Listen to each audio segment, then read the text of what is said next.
Good morning. Thank you so much for this beautiful music. Hello, All Souls here in the church and also online. As Pamela said, my name is Laura, and it's a profound joy to find myself here today in the steamy, waning days of summer, and also to feel the beautiful meditation that's happening below us too. This building is full of practice and prayer today, so I'm honored to join. I come to this place heir of many migrations. My French ancestors first settled in the Wabanaki homelands of eastern Canada in the mid-1600s, followed to different points along the northeast in the ensuing centuries by my English, German, and Irish people, and 36 years ago by me in a hospital along the river in the town called Cambridge in Massachusetts homelands. My dad was a storyteller, and he rejected the church but quietly worshiped the Virgin Mary. And my mom is a retired English teacher and forest walker. And as Pamela mentioned, she took us as kids to the UU Church in Cambridge. So this is a kind of homecoming for me, standing here today. And so happy that I'll be around All Souls a lot more this year with my beloved friend Ian over there as part of our graduate work at Union. So thank you so much for welcoming us, and I look forward to meeting all of you. Today's sermon is called If We Were Wheat, Sacred Nourishment in Times of Bloodshed. And those words are pulled from the Mahmoud Darwish poem that Pamela read so beautifully for us earlier. I brought a raggedy PDF of Darwish's poetry with me this past May when I journeyed with 4 other Union students and an elder alum to Palestine, where we volunteered for 2 weeks on a farm near Bethlehem. It's not easy to know what to do in a USA pulpit after another week of our country's relentless peddling of death machines. It's not easy to know what to do from a USA pew. So this morning I'll invite wisdom of a far more powerful teacher than me to help us feel our way along, namely the wheat plant, a grass of great significance on the path of our species, and one of the primary crops of Canaan, the historical lands where Palestine lies. In the ways of my Celtic ancestors, the month of August begins with a festival called Lunasa. It's the midpoint between the summer solstice and the fall equinox. I always notice a shift in the light around Lunasa. The afternoon sun wraps deep and orangey gold around the trees as if to remind us of its preciousness. Little by little, the days feel shorter. Crickets thicken the air with their mating songs. Tree fruits blush and soften and fall into our hands. And the night surprises me cool on my arms again. Ah, summer.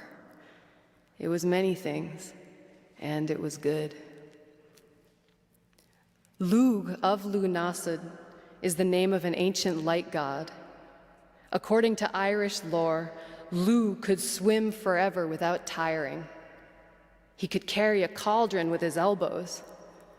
He could outrun the swiftest horse and leap on a bubble without breaking it. The Lunasa festivals often involved feats of strength and of poetry, and a celebration of the first harvest of the wheat. Another name for the holiday is Lammas, which means loaf mass. It's said you should bake bread with the last of last year's flour in trust that this year's harvest will be abundant, or instead go ahead and make bread with the first of this year's harvest. Either way, it's a chance to celebrate the deep and annually renewing relationship between humans and edible grasses that domesticated us over the last 15,000 years. In the lore of Lugh, a connection is made between the gradual diminishment of the sunlight at this time of year, the light body of the god, and the cutting down of the wheat plant, the earth body. Lu is depicted as the son of the land, who is reaped and scattered and reborn. In this respect, Lu is part of a cohort of sun gods who preceded the arrival of Jesus and whose stories and festivals have been refracted through the stained glass and calendars of the church. For example, in Egypt, Osiris, the dismembered, scattered, and resurrected fertility god, and his lesser aspect, Nippur, the grain god, the one who lives after dying. When I say grasses domesticated us, I'm drawing on the story archaeologists tell of the beginnings of human agriculture, which of course is only one version of the story. In that version, it was wild grasses and their calorie-rich seeds which first induced humans to start purposely planting food and to settle around these plantings, leading to the perhaps regrettable but nevertheless impressive onset here and there around the globe of what is sometimes called civilization. Bless you. Depending on where your ancestors are from, their primary cereal may have been einkorn or sorghum, emmer or rice, spelt, barley, oats, corn, rye. And in the area around the Tigris and Euphrates rivers and the Mediterranean Sea, spanning present-day Iraq, Turkey, Syria, Lebanon, Palestine, Israel, and northern Egypt, that has been called the Fertile Crescent. There is the earliest evidence of human agriculture, and around that, the flowering of towns, cities, markets, and temples, possibly as far back as 12,000 BC. And in that region, it was the einkorn and emmer wheats who were the earliest identified crops. If the shift from gathering wild seeds to planting and reaping them civilized human beings, it changed how the plants acted too. A wild wheat has several essential characteristics to ensure its continued existence, characteristics which make it totally unsuitable for planting. For example, in wild wheat, the seed heads shatter when they're ripe, flinging their seeds to the soil without the help of a farmer, which of course is the only way that these wild grasses will grow again.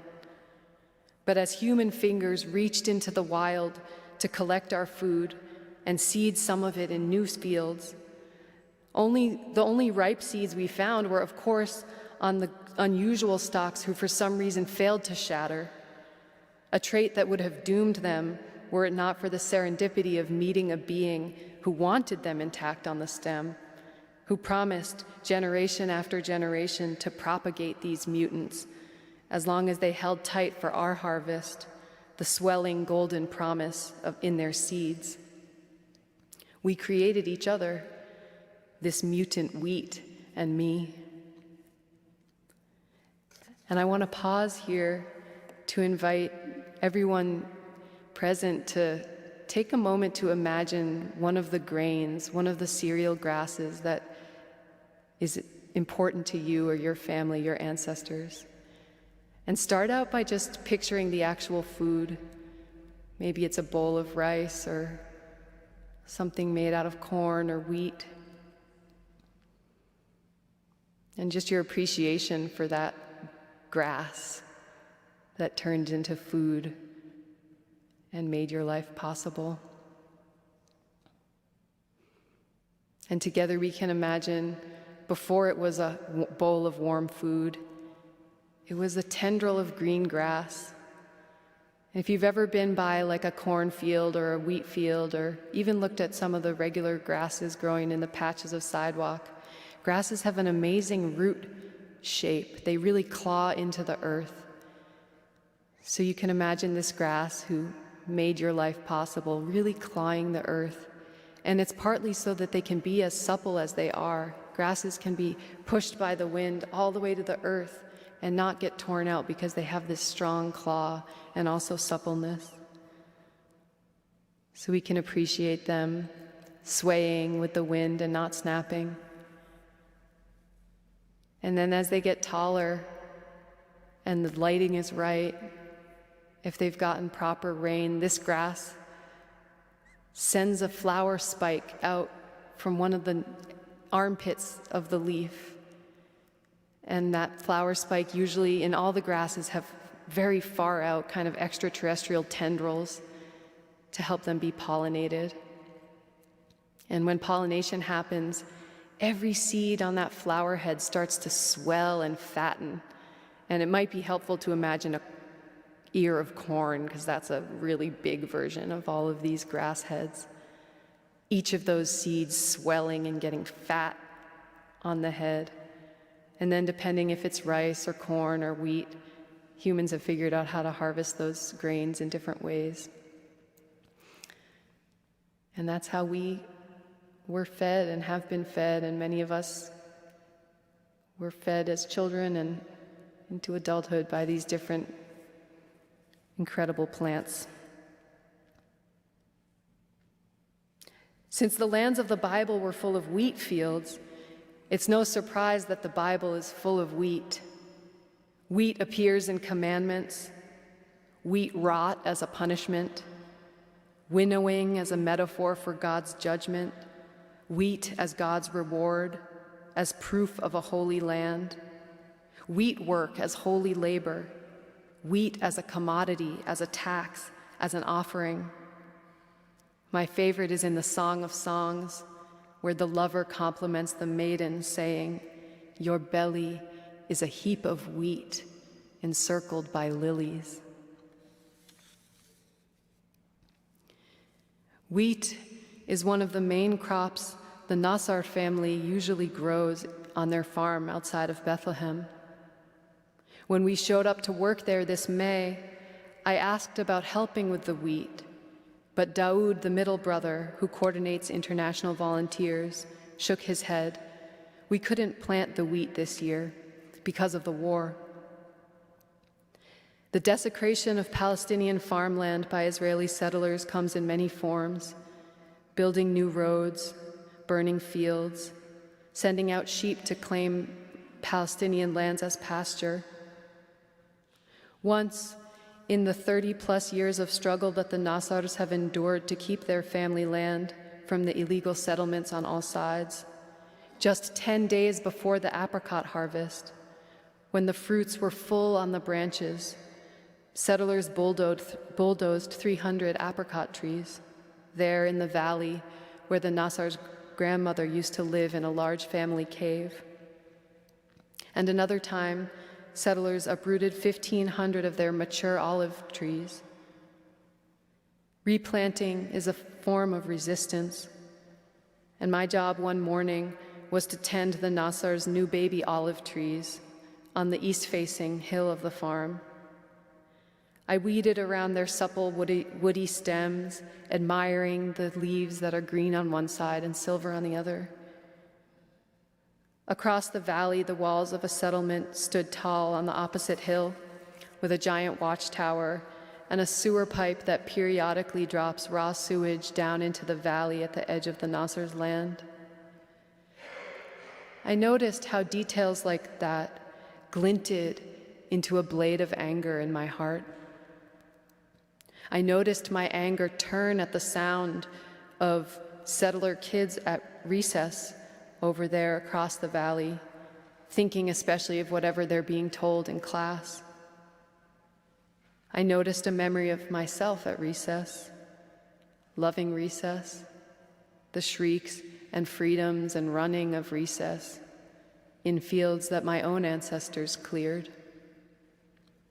I knelt in the olives with all of my selves.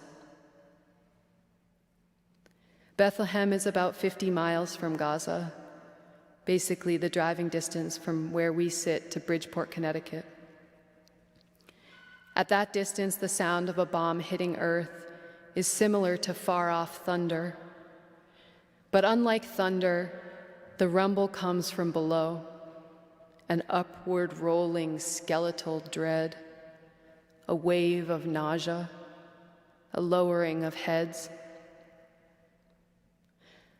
I was there during the firebombing of Rafah, and we didn't have to wait to read the account of what happened.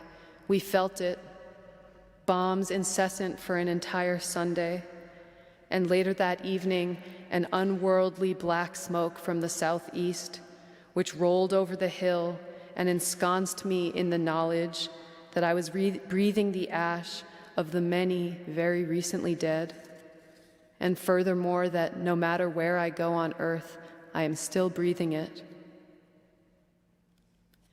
Before leaving Bethlehem, we visited the Church of the Nativity, a complex of actually 3 churches above the grotto, a cave stable where Mary is said to have given birth to Jesus.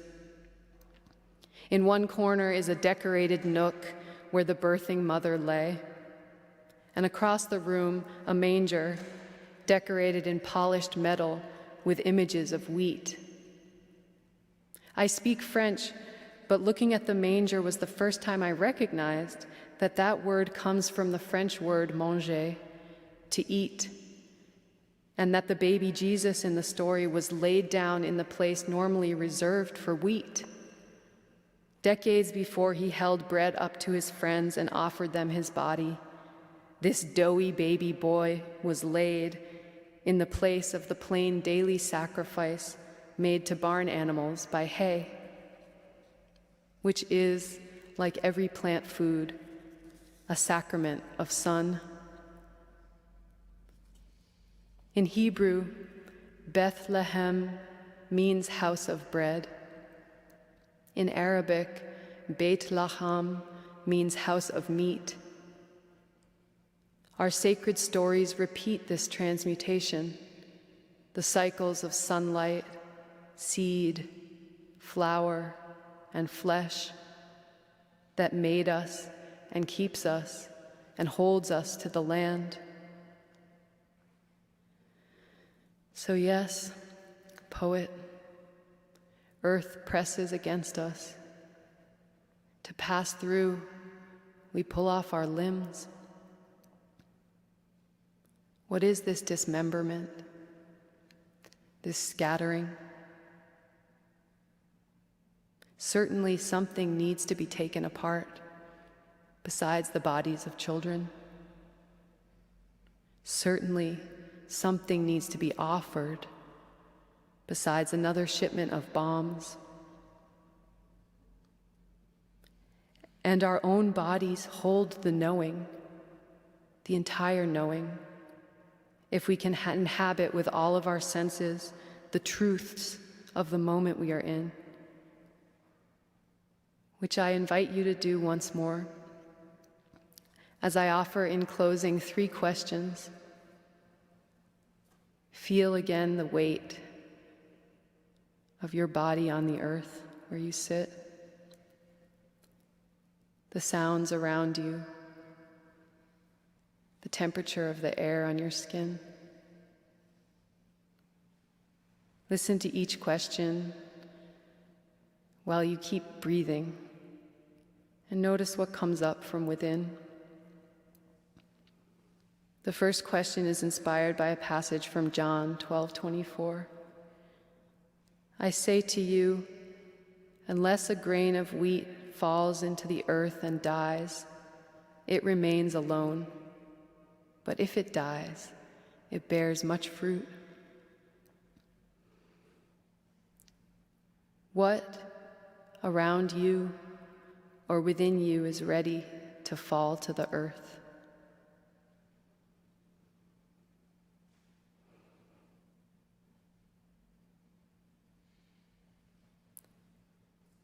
A second question, supported by this passage in the Quran. Those who spend their wealth in God's cause are like grains that produce 7 ears, each bearing 100 seeds. What in you is ripe and abundant for offering?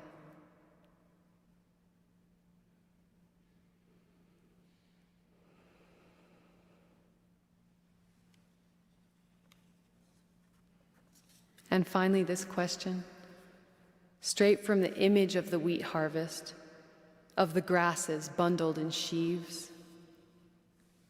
With whom are you gathered, and whom do you feed?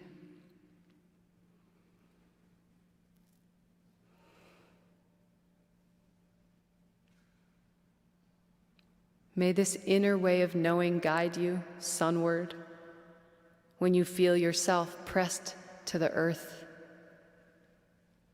May nourishing futures ripen in each of us, and the farmerly hands of fate help us to shatter, be watered, to gather, and to germinate.